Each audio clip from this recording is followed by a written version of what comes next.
After the 10th plague of Egypt, which was the death of the firstborn, Egypt was in mourning. Pharaoh himself had lost his firstborn son. The land had been plunged into famine from the locust and hailstorm. Egypt was in ruins. And the children of Israel left Egypt, going to Canaan. But what route did they take? There is a traditional route of the Exodus, which has the children of Israel crossing at the north end of the Gulf of Suez.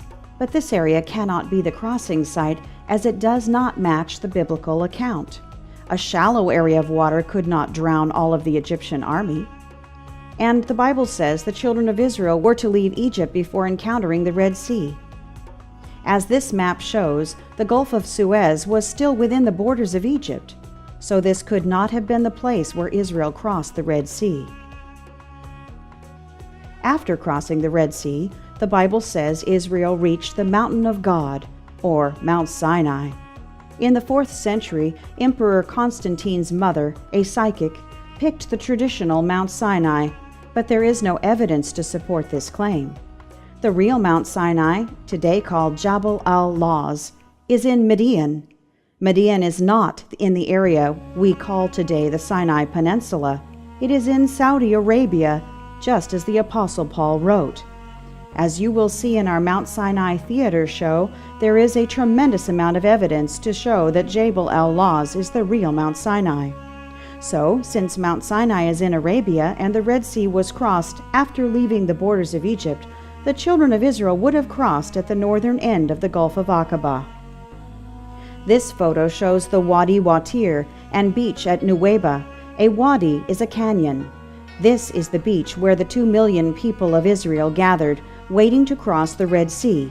Nuweiba is short for Nuweiba al-Muzayina, which means the waters of Moses opening. This aerial photo of the Wadi Watir shows the winding canyon which opens onto the beach, as described in Exodus 14:3, where the Bible says the children of Israel were entangled in the land.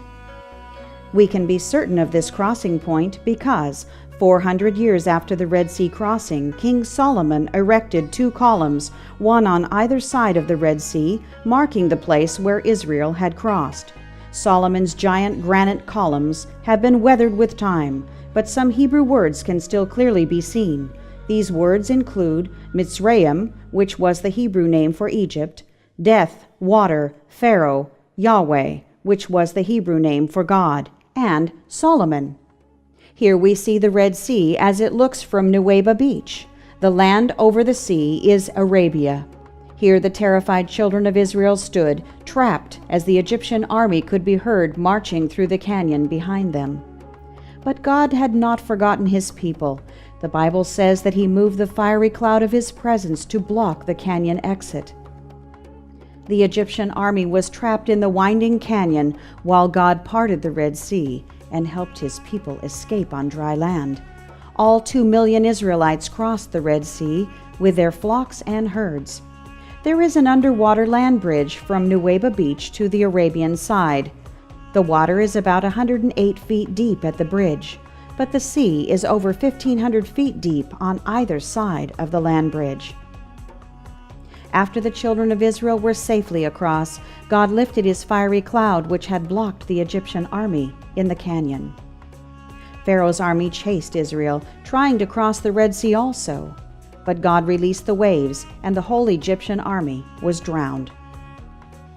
Today, the seafloor of this underwater land bridge is littered with coral-encrusted human and horse bones and chariot parts. Even Pharaoh's golden chariot wheel has been found, marking the precise spot where the proud king died, buried beneath the Red Sea. And now, it's your turn to cross the Red Sea.